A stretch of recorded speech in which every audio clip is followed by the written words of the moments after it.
तो चलिए Newton Raphson method पे बेस्ड ये दो क्वेश्चन जो आई हुए क्वेश्चन है, पहला ये, दूसरा ये। तो Newton Raphson method is useful for F prime x की कौन सी वैल्यू के लिए न्यूटन रैप्सन मेथड हमारा यूजफुल होता है, ठीक है। तो पहले कौन सा है, लार्जर वैल्यू। देखिए ये किस में है, डिनोमिनेटर में है। तो बहुत बार लोग ये भी क्लिक कर सकते हैं कि भाई डिनोमिनेटर में है, अगर ये बहुत छोटा वैल्यू हुआ तो अल्टीमेटली ये वैल्यू, ये जो वैल्यू है ये बहुत बड़ा हो जाएगा, बिकॉज डिनोमिनेटर का नंबर जितना बड़ा हो उतना अच्छा है ना।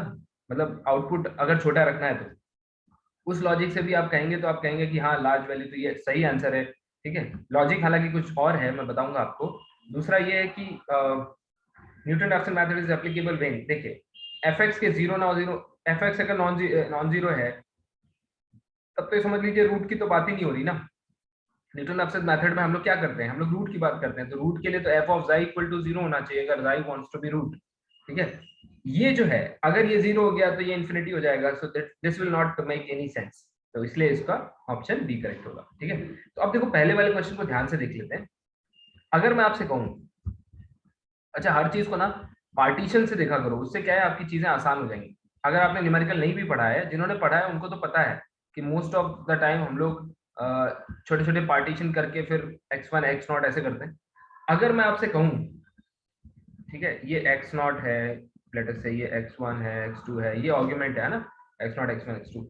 अगर मैं आपसे कहूँ कि स्लोप जो है कर्व का, लेटर से ये कर्व है और कर्व का स्लोप जो है वो ये है, ठीक है, यहाँ पे।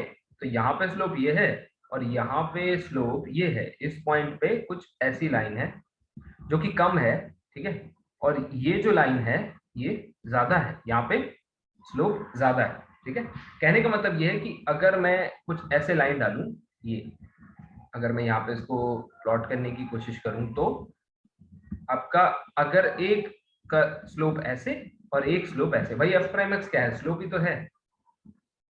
तो आप ये पाएंगे कि जब स्लोप छोटा होता है, तो आपका जो वैल्यू होता है वो बहुत दूर जाके गिरता है। जैसे अगर आप इस रीजन में आके देखें, ठीक है, इस रीजन में आके देखें तो आप इस छोटे से डिफरेंस के लिए भी यहाँ पे, ये देखो यहाँ से ये पॉइंट इसको मैच कराया और हमने यहाँ से इसको मैच कराया, इन इसमें से यानी कि एक छोटे से इंटरवल में भी यूनिफॉर्म कंटिन्यूटी का कॉन्सेप्ट याद है ना, इतनी बड़ी दूरी आपको तय करनी पड़ती है अगर आपको वाई एक्सिस पे इतना चलना है तो, ठीक है। अगर आपको इतना वाई एक्सिस पे ट्रैवल करना है तो इतनी दूरी तय करनी पड़ती है, कब, जब स्लोप कम होता है। ये वाला पार्ट किसका है, लेस का, स्लोप छोटा है ना। तो स्लोप छोटा है मतलब ये वाला पार्ट, ये वाला ज्यादा ऐसे झुका हुआ है, तो मतलब आपको इधर ज्यादा दूरी ट्रैवल करनी पड़ती है, ये वाला सेक्शन, ये वाला हिस्सा जो है ये ज्यादा होता है टुवर्ड्स एक्स एक्सिस, है ना। यानी कि स्टेप साइज जो होता है इट इंक्रीजेस स्टेप साइज, तो स्टेप साइज इंक्रीज हो जाता है। मतलब ये रहा आपका अर्लियर वैल्यू, सेकंड वैल्यू आपको कहाँ मिलेगा, सपोज यहाँ मिलेगा, ठीक है। मतलब ये वैल्यू होता है। लेकिन अगर आप देखें जो आपका स्लोप जब बड़ा रहता है, मतलब जब ऐसा, ठीक है, स्लोप कुछ इस तरह का होगा तो क्या होगा, ऐसे, ठीक है, ये ऐसे दिखेगा आपको। तो यानी कि उतनी ही दूरी ट्रैवल करने के लिए, वाई एक्सिस पे उतना ही डिस्टेंस ट्रैवल करने के लिए आपको कम स्टेप साइज कम लगेगा, ठीक है। और न्यूमेरिकल एनालिसिस में जितना कम, ये देखिए लेस स्टेप साइज, जितना न्यूमेरिकल एनालिसिस में जितना आप कम स्टेप साइज लेके चलेंगे, इस चीज को समझ लीजिए, जितना स्टेप साइज कम लेके चलेंगे बेटर द अप्रोक्सीमेशन।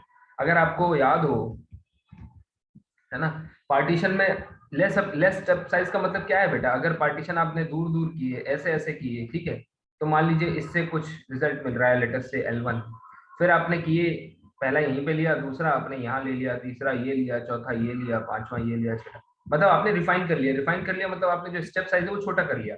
तो जब अब आपको रिजल्ट मिलेगा वो ऑफकोर्स इंप्रूव्ड रिजल्ट मिलेगा, तो L2 विल बी इम्प्रूव्ड, ठीक है, ये आपका इम्प्रूव्ड रिजल्ट, ठीक है। तो ये इसके पीछे का लॉजिक है। इसलिए अगर स्लोप बड़ा हो तो ज्यादा अच्छा है, और यहां से भी आप समझ सकते हैं कि डिनोमिनेटर में दिस विल मेक सेंस, ठीक है। तो भाई क्लियर है, यस और नो, फटाफट बताओ, आगे बढ़ते हैं। यस ओके, सो ठीक है, गुड। सीकेंट मेथड पे आते हैं। जैसा कि मैंने आपको कल भी बताया था क्या कि अगर न्यूटन रैप्सन मेथड को हम देखें एफ ऑफ एक्स के, आपको एक बड़ी अच्छी बात बताता हूँ। निकिता ने पहला क्वेश्चन किया, उन्होंने कहा कि सर मैंने ऐसे ऐसे करके सोचा और गेस किया। इस बात से कई बार आपको कॉन्फिडेंस मिलना चाहिए कि जब हम लोग मैथमेटिक्स में, देखिए सबसे पहले क्या होता है, इंफॉर्मेशन गैदर करना। जब आप इंफॉर्मेशन गैदर करने लगते हैं ना, जब आपके पास मोर नंबर ऑफ इंफॉर्मेशन होती है, ठीक है, तो आपके पास जब ये इंफॉर्मेशन का बॉक्स है और ये फील्ड है, ठीक है, ये बॉक्स, तो फिर आपका दिमाग चलना शुरू हो जाता है। तब आप चार चीजें सोचते हैं। जब तक आपको आईबीपी के बारे में पता ही नहीं है, आपको इन्फॉर्मेशन ही नहीं है, तब तक आप इस दिशा में सोच ही नहीं पाएंगे। मुश्किल काम है ना। मैं एवरेज स्टूडेंट्स की बात कर रहा हूँ, है ना, बॉर्न इंटेलिजेंट नहीं है ठीक है, मैं सबको, मतलब जो जिसकी मेजोरिटी है, एवरेज स्टूडेंट की मेजोरिटी है, तो मैं उसको टारगेट कर रहा हूँ कि अगर आपके पास पहले इंफॉर्मेशन नहीं होगी तो आप कुछ सोच नहीं पाएंगे। So first you collect information as much as possible. जब आप अच्छी इंफॉर्मेशन कलेक्ट कर लेते हैं तो भले ही क्वेश्चन आपका डायरेक्ट ना हो, लेकिन आप थोड़ा थोड़ा सोच के भी कर सकते हैं कि यार ऐसे ऐसे ऐसे, ठीक है। जितने भी बड़े एग्जाम होते हैं, जितने भी अच्छे एग्जाम होते हैं, कोई भी इंसान उनको 100% अटेम्प्ट नहीं कर पाता, ठीक है, चाहे जितना बड़ा एग्जाम, चाहे यूपीएससी का हो, आपके नेट का एग्जाम हो, है ना, 60 से 65% के आसपास आप बहुत अच्छा स्कोर, मतलब जेआरएफ हो जाते हैं। 130 नंबर बहुत होता है भाई, है ना, it is very significant number. लेकिन क्या अगर ऐसा होता तो 200 आने चाहिए थे भाई, पूरे आने चाहिए थे कि भाई टॉप स्टूडेंट जो है वो वही टॉप माना जाएगा जो 200 लेके आएगा। 200 लायक पेपर होता ही नहीं है, 200 आप कर नहीं सकते, है ना। तो आपको क्या करना है, आपको मिली इंफॉर्मेशन और करी गई प्रैक्टिस से जो सामने दिख रहा है ना, उसको, उसका अंदाजा लगाना है, उसके बारे में सही, मैं ये कहूँ कि आपके लॉजिकल रीजनिंग से आपको एग्जैक्ट आंसर तक पहुंचना है। कई बार क्या होता है, आप अप्रोक्सीमेट आंसर भी पहुंचते हैं ना, आसपास भी पहुंचते हैं, तो sometimes you may get full marks, ठीक है। तो ये इसका थ्योरी है, इसलिए हमेशा इनकरेज रहिए कि अगर आपके पास इंफॉर्मेशन है तो आप सोच भी पाएंगे, हर चीज आप सॉल्व नहीं कर पाएंगे, ठीक है। चलो अब सेकेंड मेथड को देखो। होता क्या है सेकेंड मेथड, ये जो आपका एफ प्राइम एक्स दिख रहा है ना, इसको एफ प्राइम एक्स के, यानी कि for non differentiable functions, second method का मैंने कल आपको एडवांटेज सिखा दिया था, है ना, फॉर नॉन डिफरेंशिएबल, क्योंकि भाई न्यूटन रैप्सन जो है वो डिफरेंशिएबल फंक्शन के लिए आएगा, एफ प्राइम चाहिए ना, non differentiable functions, non differentiable functions, F prime of x, इसको फाइनाइट डिफरेंस मेथड से, ठीक है, या कैसे, एक्स के माइनस, सॉरी एक्स के माइनस 1 अपॉन एक्स के माइनस 1, ठीक है, y2 minus y1 upon x2 minus x1, इससे रिप्लेस कर दिया जाता है, तो हमारा क्या मिल जाता है, सेकेंड मेथड मिल जाता है फाइनाइट डिफरेंस मेथड से, ठीक है। तो ये क्या करता है, ये नॉन डिफरेंशिएबल फंक्शंस के लिए भी काम कर जाता है हमारा। देखो मेथड क्या बनेगा, एक बार देख लो। चलो इसको रिप्लेस करते हैं, y2 minus y1 upon x2 minus x1. Just substitute this part into this.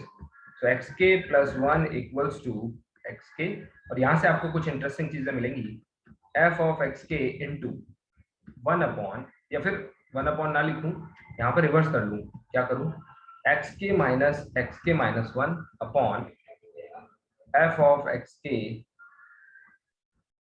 minus f of xk minus 1, ठीक है, f of xk minus 1, ठीक, इनटू f of xk। ये है आपका न्यूटन, सॉरी, सेकेंड मेथड,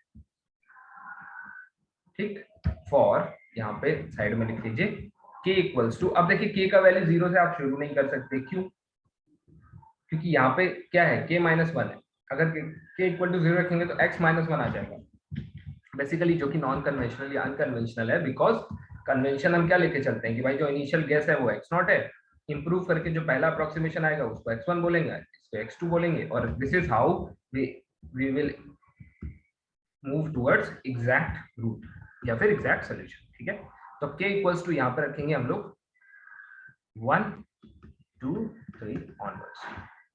अब एक चीज अगर आप नोटिस करें तो आप ये पाएंगे कि जब आप k इक्वल टू 1 रखेंगे, तो मैं जरा इसको दिखा दूं आपको, k इक्वल टू 1 रखेंगे तो मिलेगा x2 equals to x1, x1 minus x0 upon f of x1 minus f of x0। कई बार ये उल्टा होता है तो इसको ऐसा टेंशन नहीं लेना है, ठीक है, क्योंकि ये आप ऊपर नीचे अगर माइनस साइन कॉमन ले लेंगे तो बात तो सेम ही है। f at x0। जब आप प्रॉब्लम सॉल्व कर रहे होंगे तो आप कहेंगे सर मैंने तो सिर्फ एक इनिशियल गेस किया था। कौन सा? एक इनिशियल गेस था मेरा x0, जो मैंने न्यूटन रैप्सन में किया या मैंने उसमें किया इसके पहले वाले मेथड। लेकिन यहाँ तो प्रॉब्लम हो जाएगी, बिकॉज अगर मुझे पहला अप्रोक्सीमेशन निकालना है तो पहला अप्रोक्सीमेशन मुझे क्या मिल रहा है बेटा? x2। ठीक है, क्या मिल रहा है? x2। अब इस x2 के लिए आपको क्या क्या चाहिए? देखो, आपको x1 चाहिए, आपको x0 चाहिए, फिर इन पे फंक्शनल वैल्यू चाहिए।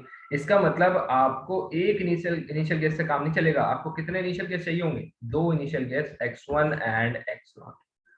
ठीक है, तो ये पहला मैं कहूँ या फिर मैं कहूँ कि ये बेसिक डिफरेंस है। मतलब और भी डिफरेंसेस, ये तो आपको सबसे बड़ा डिफरेंस मैंने बता ही दिया कि यहाँ पे ये जो आपका टेंजेंट है उसको कॉर्ड में बदल दिया जाता है ना। ये देखिए, ये y2 माइनस y1, ये देखिए लिखा हुआ है y2 minus y1 upon x2 minus x1। ये ठीक है, तो ये जो डेरिवेटिव था यानी कि जो टेंजेंट लाइन थी, अगर मैं इसको थोड़ा सा ड्रॉ करके दिखाऊं आपको तो ये ऐसे था। तो आपने क्या किया था, पहले यहाँ से सपोज इनिशियल गेस है तो ये आपका ये टेंजेंट लाइन यहाँ गिरा, फिर आपने देखा ये अगला पॉइंट है तो यहाँ टेंजेंट लाइन गिराया और ये टेंजेंट लाइन यहाँ इंटरसेक्ट किया, ये आपका नेक्स्ट अप्रोक्सीमेशन हो गया। तो ये है आपका x0, ये है आपका x1 और ये रहा x2, फिर फर्दर, और ये है आपका एग्जैक्ट रूट जहाँ पे एक्चुअली जो है ग्राफ इंटरसेक्ट करता है, तो ये है आपका एग्जैक्ट। लेकिन ठीक है, ये है, देख रहे हैं x0 x1 x2, तो केवल कौन सा चाहिए होता था? एक इनिशियल गेस चाहिए होता था, उसके बाद हम स्लोप डाल के आपके अगले गेसेस को पकड़ लेते थे। लेकिन अगर फंक्शन नॉन डिफरेंशिएबल है तो सेकंड मेथड ने काम थोड़ा आसान कर दिया। क्या उसने कहा? ये x0 है, एक गेस और लो, क्या ले लो? कोई भी, ठीक है। दूसरा ग्राफ बना के दिखाता हूँ। उसने कहा एक काम करो, सॉरी है थोड़ा उल्टा सीधा, कोई बात। एक उसने कहा ये रहा आपका x0, सपोज आपने ये x0 लिया हुआ है, ठीक है, और ये आपने ले लिया दूसरा केस है x1। इसके और इसके बीच में आप अब टेंजेंट तो डाल नहीं सकते, तो आप क्या करो, line joining these two point, x1 comma ये कौन सा हो गया?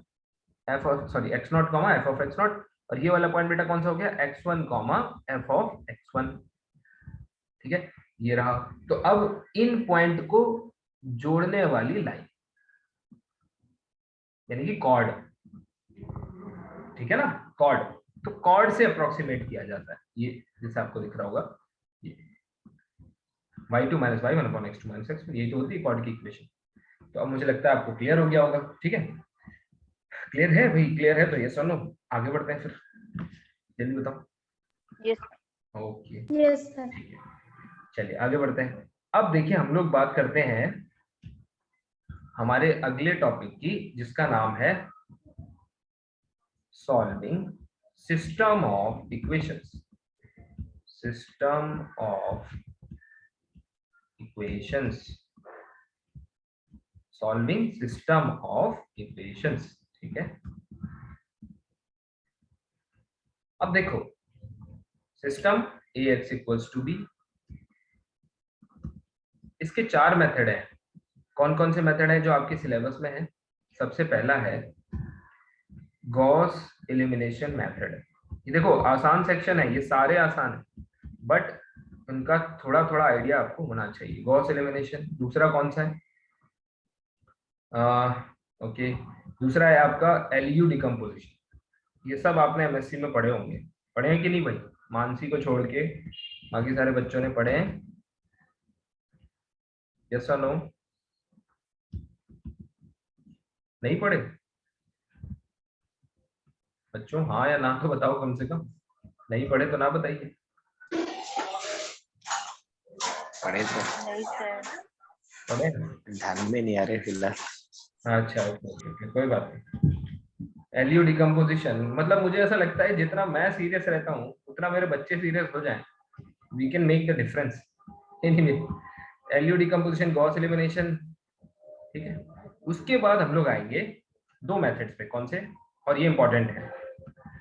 एक होगा गॉस सीडल और दूसरा होगा गॉस जैकोबी, ठीक है। अब इसमें दो टाइप है, देखो ये ब्रांच में बना के दिखा दे रहा हूँ। इसमें दो टाइप है। पहला कौन सा है, इसमें पहला है जो आपका यूजुअल मेथड है, ठीक है, यानी कि इक्वेशन फॉर्म में बोल दूं इसको, ये है आपका इक्वेशन फॉर्म और ये है आपका मैट्रिक्स फॉर्म। तो दो मेथड में आता है, गॉस सीडल और गॉस जैकोबी दोनों, ठीक है। Matrix form, matrix form. Similarly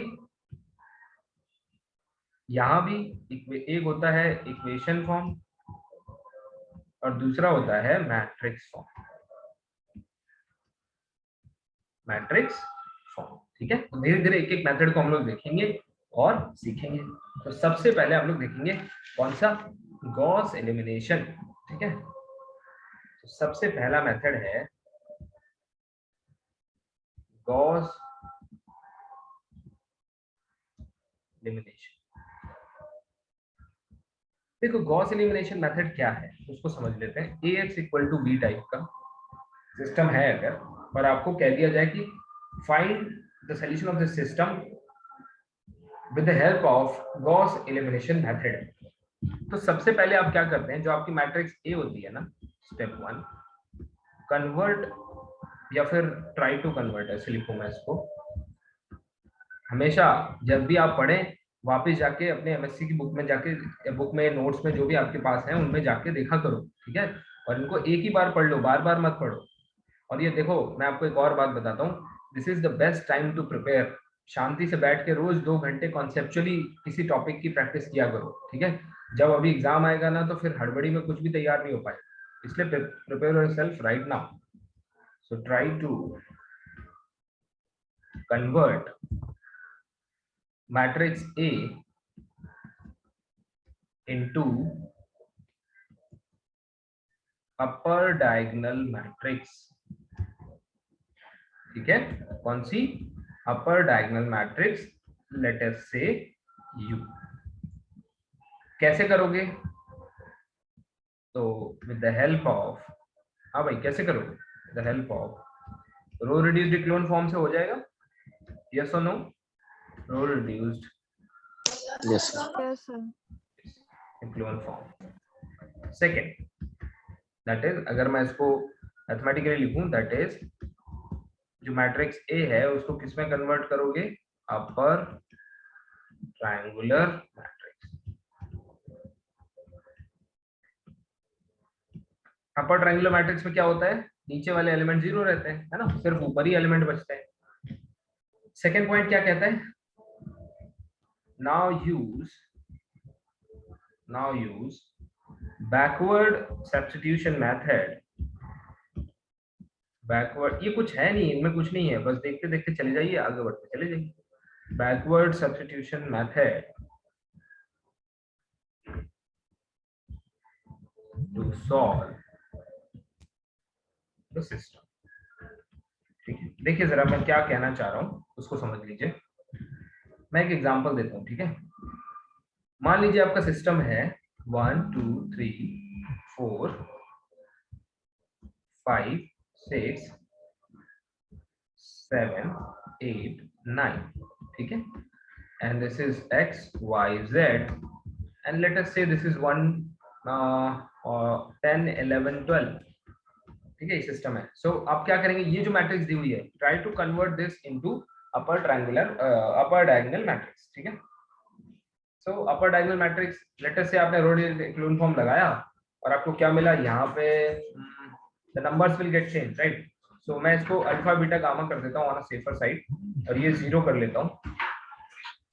इसको मैं कर लेता हूँ लेट अस से, क्या करूँ, जाई बीटा पाई, ठीक है। और ये अभी भी x y z, और लेट अस से यहाँ पर कुछ नंबर हो जाएगा आपका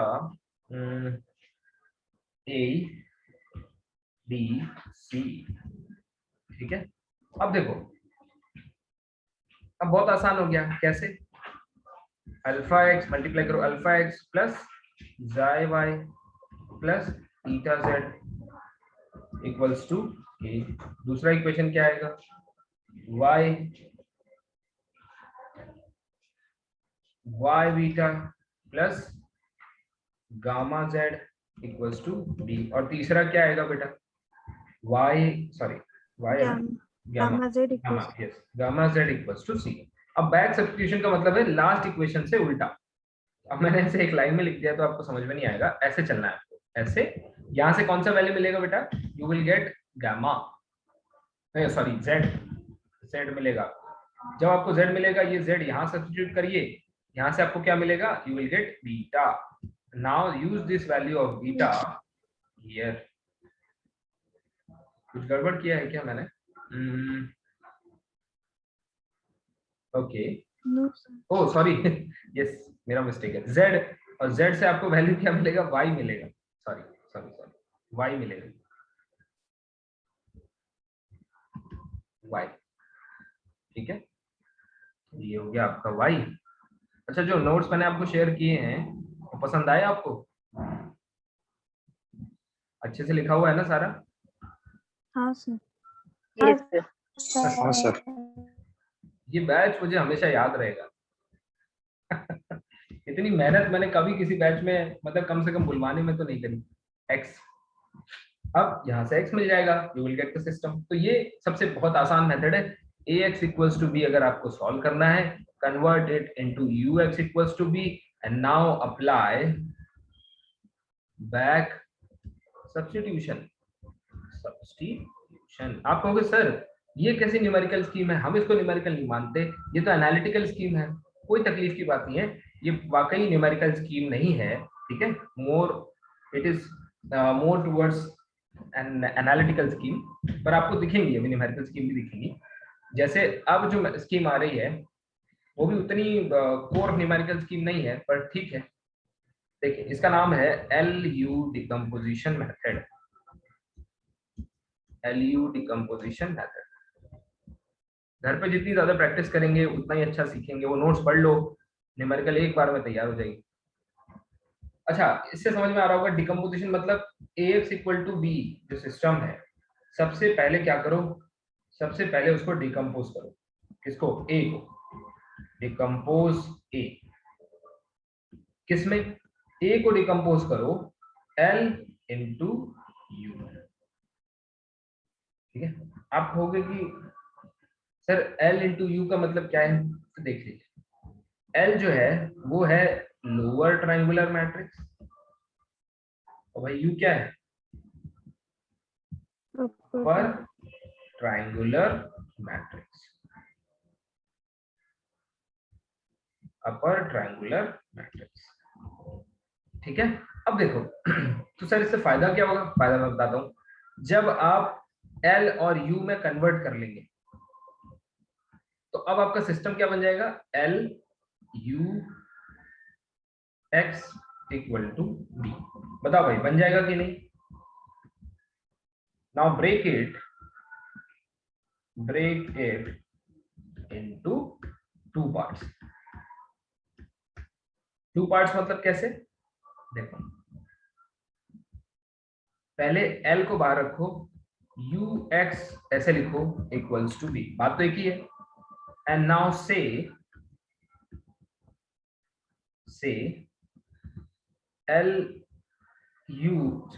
UX इक्वल्स टू Y। क्या अज्यूम किया हमने? UX equals to Y। आप कहेंगे सर ये तो आपने नया वेरिएबल इंट्रोड्यूस कर दिया Y, तो क्या Y भी X के जैसा? मतलब अगर X जो है वो आपका ये है, मतलब x1 x2 x3 या xyz कुछ भी, ये x है, तो क्या y भी एक नया वेरिएबल कॉलम है y1 y2 y? बिल्कुल ऐसा ही है, ठीक है, बिल्कुल ऐसा ही है। तो फायदा क्या हो रहा है? फायदा मैं बताता हूँ आपको। देखो जब आप ux equals to y solve करते हैं, जब आप ux equals to y solve करते हैं, तो अभी आपको याद होगा पिछले वाला मेथड देखिए, क्या देखा आपने? Gauss elimination method. अपर ट्रायंगुलर मैट्रिक्स को कैसे सॉल्व किया जाता है? Back substitution. कैसे सॉल्व किया जाता है? बताओ भाई। अरे बैक सब्स्टिट्यूशन। हाँ, बैक सब्स्टिट्यूशन। ठीक है। अब जब आपने इसको बैक सब्स्टिट्यूशन सॉल्व किया तो you will get the solution. ठीक है। सो y आपको मिल जाएगा। What will you get? You will gate y। देखो इतना बढ़िया मैंने फ्लो चार्ट बना दिया है, आपको कभी कोई दिक्कत नहीं होगी। You will gate y। जैसे ही आपको y मिला, फिर सर y से क्या करेंगे? मैं बताता हूँ y से क्या करेंगे। देखना अभी हम लोग इसकी तरफ बढ़ रहे हैं, इसको सॉल्व करने की तरफ। जैसे ही आपको y मिला, नाउ आपका सिस्टम यहां से देखो, ये इसको मैं स्टार दे दूं। ठीक है, तो फ्रॉम स्टार यहां पे लिख देता हूं, फ्रॉम स्टार। स्टार से यहां पे क्या लिख सकते हो? L Y equal to, equals to D. अब एक बात बताओ, L Y equal to B कैसा सिस्टम है भाई?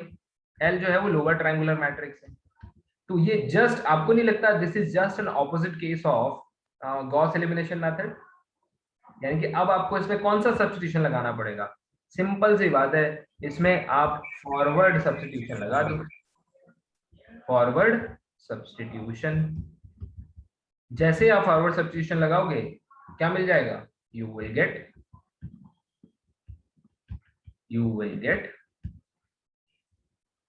अच्छा y तो यहां से मिला, okay. You will get okay ux equals to y, x equals to y system आपने सॉल्व किया ना।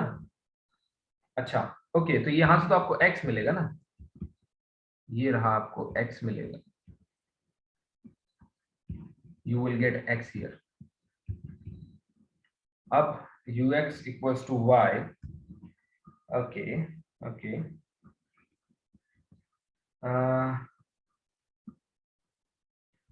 You will get x और y, ठीक है। So you will get y, earlier was correct. You will get y, and by solving ly equals to b, you will get the solution. You will get the solution. ठीक है, ये रहा आपका solution. देखो भाई, पूरे प्रोसेस को करके आप लास्ट में कहाँ पहुंच गए? जहां आपको एक्चुअली पहुंचना था, ये देखो। ठीक है, इसी का तो सोल्यूशन निकालना था, ax equals to b, and this is how we do. इसके दो सब पार्ट है। ठीक है, यानी कि अगर मैं आपको थोड़ा सा वैसे करके दिखाऊं, आप पूछेंगे कि sir is it possible, always possible to convert a in the form of l into u? मैं बोलूंगा बिल्कुल, कोई भी मैट्रिक्स हो आप इसको कन्वर्ट कर सकते हैं। कैसे करोगे? देखो, L क्या होगा? एक लोअर ट्रायंगुलर मैट्रिक्स होगी। U क्या होगा? एक अपर ट्रायंगुलर मैट्रिक्स होगी। A क्या होगा? एक कोई मैट्रिक्स होगी। देखिए आपको दिखाते हैं, A11 सपोज 3x3 सिस्टम से आपको दिखाते हैं करके, A21 A22 A23 A31 A32 A33, ठीक है, A33। यहाँ पे इसको हम सफिक्स देंगे L11। देखो upper triangular lower triangular matrix बना रहे हो, ठीक है। लोअर ट्रायंगुलर मैट्रिक्स मतलब L1 L21 L31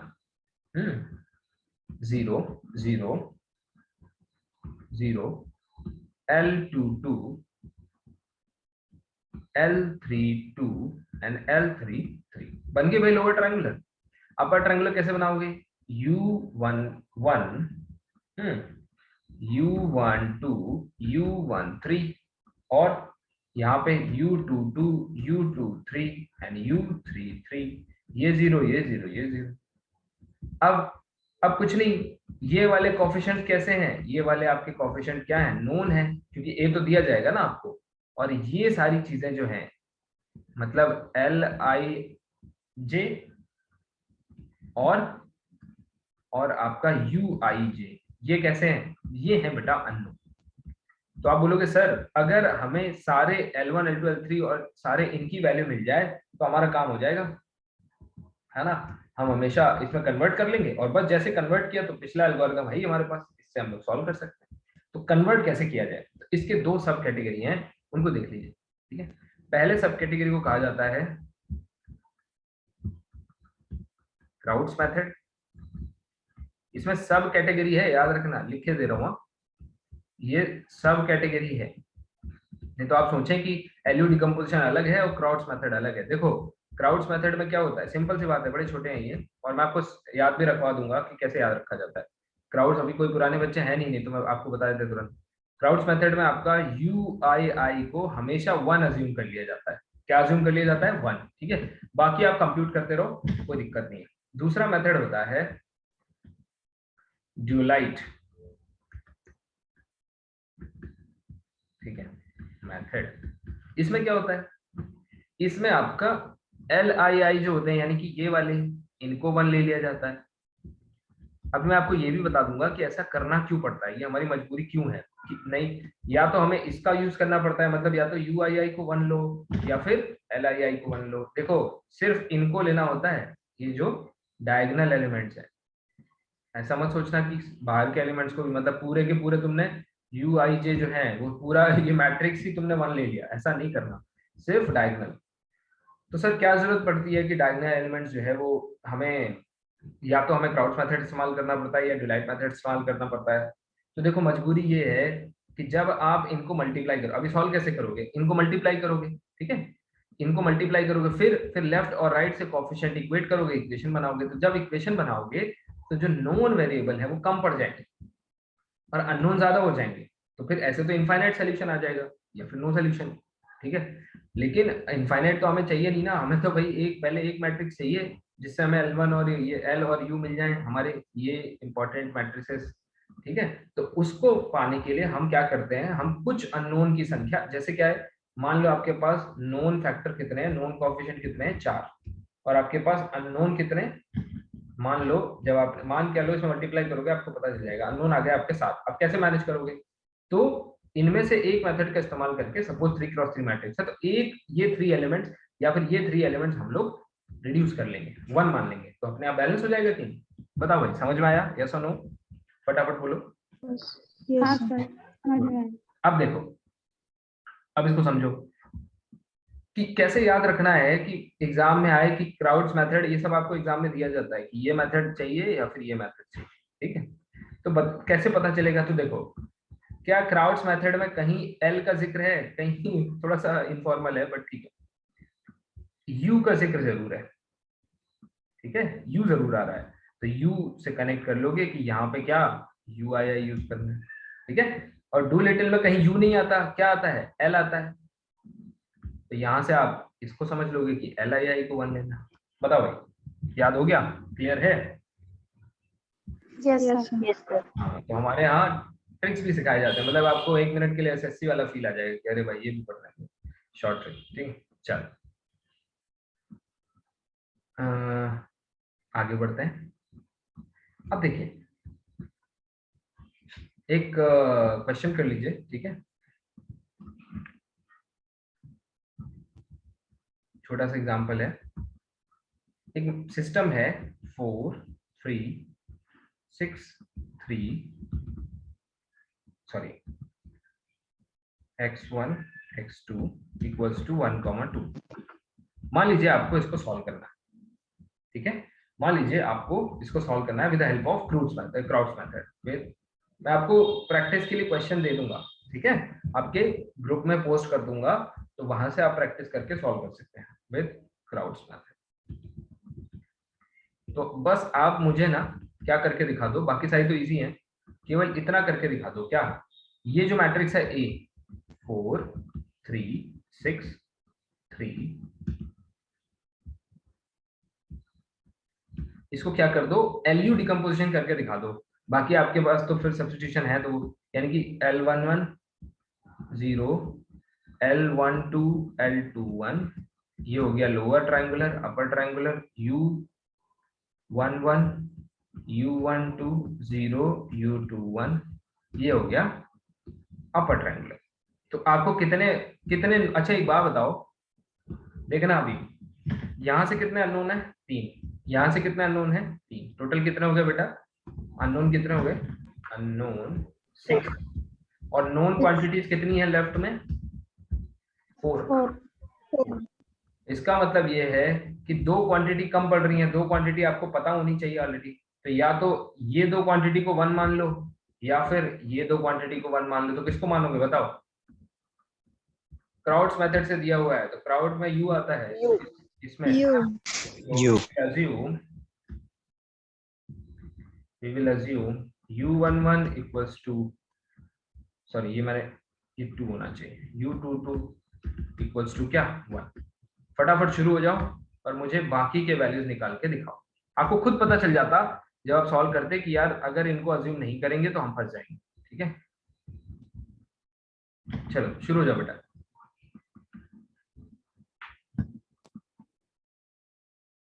तो देखिए अब हम लोग देखेंगे, बहुत इंपॉर्टेंट मेथड है, equation form of Gauss Seidel method. इसके बाद देखेंगे गॉस जैकोब मेथड। किसको सॉल्व करने के लिए? System of equation ax equals to b। ये आपको थोड़ा सा अब समझ में आएगा कि हाँ ये न्यूमेरिकल स्कीम है, ये इटरेटिव स्कीम है। देखिए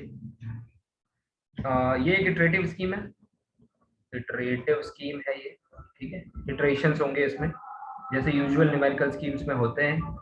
तो जहां इटरेटिव स्कीम की बात आती है तो आप तुरंत समझ जाइए, अगर मैं इसका मैट्रिक्स फॉर्म लिखूं तो क्या आएगा? 4 1 -3 2 3 1 1 -2 -2। ठीक है, एंड यहाँ पे आ जाएगा x1 x2 x3, ये आ जाएगा 1 5 -3।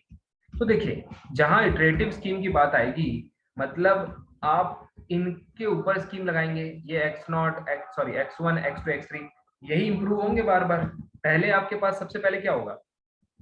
एक सेट ऑफ वैल्यू आएगी x1 x2 x3 की, फिर आप क्या कहोगे? नहीं नहीं इसको इंप्रूव करना है, तो फिर आप x1 tilde x2 tilde and x3 tilde ये निकाल के लेके आओगे।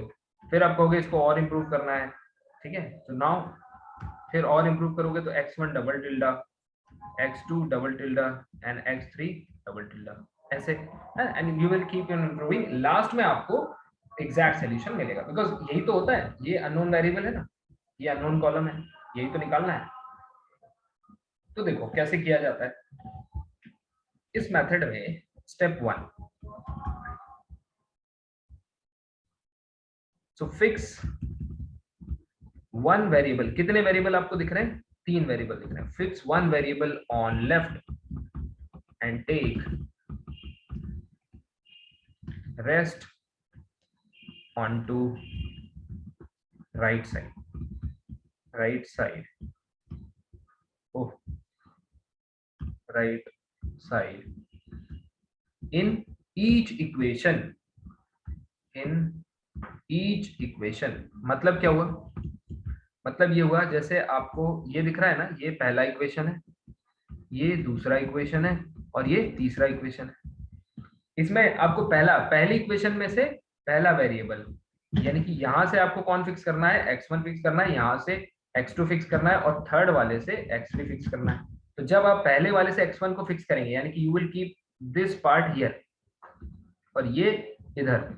ठीक, तो देखो क्या आएगा, बताओ मुझे जरा क्या आएगा पहली इक्वेशन से? आपको 4x1 इधर रह जाएगा इक्वल्स टू 1 -x2 -3x3, या फिर मैं ऐसे बोलूं 1/4 इंटू दिस। बताओ भाई समझ में आया? तो यानी कि ये किसके लिए आपने ये जो आप सर प्लस x3 है, 3x3 अच्छा माइनस है क्या? ओके ठीक है, प्लस। तो अब फिर क्या करोगे? And repeat this process for each equation. अब सेकंड वाले में क्या करना है? सेकंड वाले से आपको x2 फिक्स करना है, x2 को इधर फिक्स कर लीजिए 1/3 5 माइनस इधर क्या आएगा 5 माइनस इधर आएगा 2x1 minus x. और अब आपको इधर से क्या करना है? इधर से x3 फिक्स करना है। x3 अगर आप यहां से लेते हैं okay so it will be -½ ठीक है, -½ सो -3 इधर -x1 प्लस 2x2। आप एक काम कर सकते हैं, या फिर आप इसको इटरेटिव स्कीम बनाने से पहले ये जो माइनस साइन है ना इसको बैलेंस कर लीजिए। कैसे बैलेंस करोगे? x3 equals to ½ 3 plus x1 minus 2x2। ठीक है भाई, ये दिख रहा है। अब देखो, ध्यान से देखो, इससे आपको क्या मिलेगा, इटरेटिव स्कीम फॉर x1, इससे आपको मिलेगी इटरेटिव स्कीम फॉर x2, इससे मिलेगी iterative scheme for x3। Iterative scheme for x1, किसके लिए, x1 के लिए, एंड सो ऑन, यही सेम कॉपी। अब देखिए कैसे होगी। तो सबसे पहले आप क्या करोगे, लेफ्ट में जैसे आपने इटरेटिव स्कीम उसके लिए बनाई थी, तो एक्स के plus 1 equals to 1/4 1 minus x2 के, क्योंकि राइट में एक पीछे चलना है ना, यहां से ही तो आपको वैल्यू लेनी है, एक्स के प्लस 3 टाइम्स x3 के। अब जरा बताओ x2 में से कैसे बनाओगे, तो x2 के plus 1 equals to 1/3 5 minus 2x1 के माइनस x3 के। ठीक है भाई, और यहाँ पे x3 के लिए बनाओगे तो x3 के plus 1 equals to 1/2 3 plus x1 के माइनस 2x2 के। ठीक है, फॉर, ठीक है भाई, फॉर k इक्वल्स टू 0 से स्टार्ट करो, 0 1 2 एंड सो ऑन। अब यहां से आप एक चीज नोटिस करोगे, जब आप k इक्वल टू 0 रखोगे तो आपको क्या मिलेगा, चलो आगे देखते हैं। So for k equal to 0 क्या मिलेगा आपको, फर्स्ट इटरेशन या इटरेशन, जो आपको बोलना ठीक लगे, फर्स्ट इटरेशन।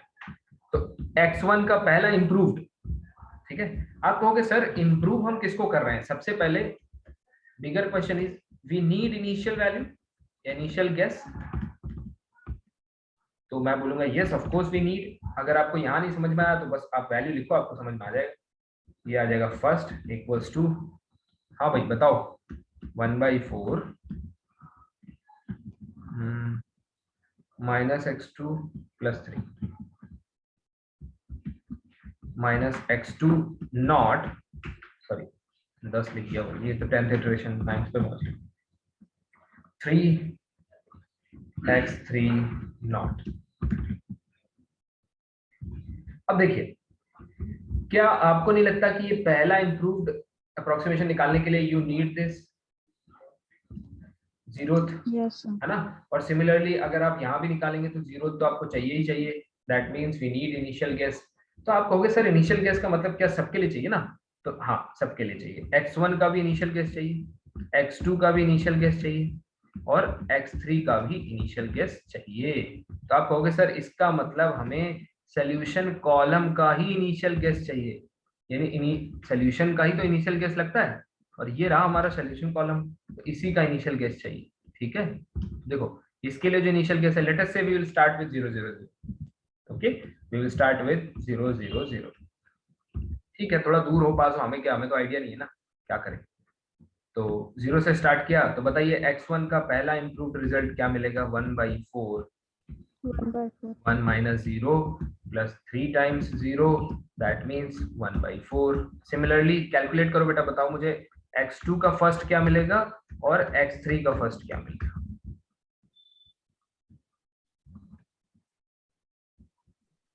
सर आ रही है लेकिन फिर अटक जाती है और आपको हमारी वॉइस लेट डिलीवर्ड हो रही है।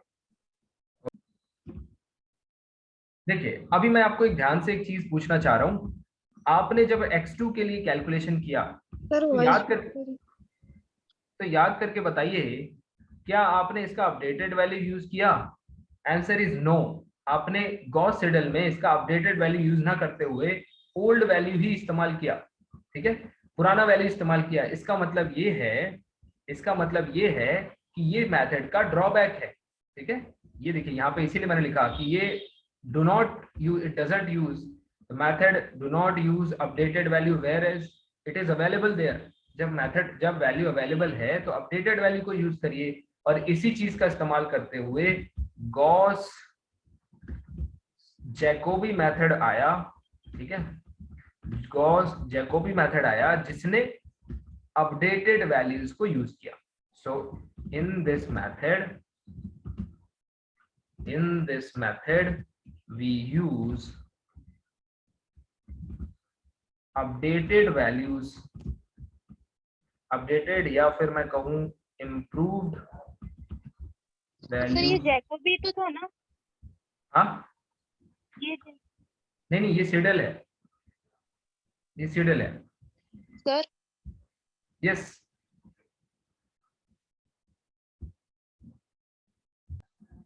Okay. Am I audible now? Am I audible now? आवाज आ रही है भाई? Yes, Yes, sir. sir. नहीं दिख रही है? No, sir. नहीं दिख रही?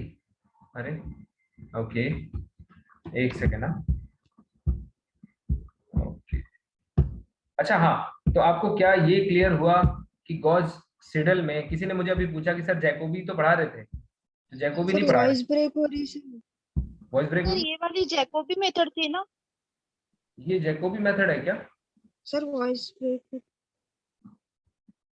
अच्छा वॉइस ब्रेक हो रही है. सर रिकॉर्डिंग बंद की तो वॉइस अच्छी आती है. ओके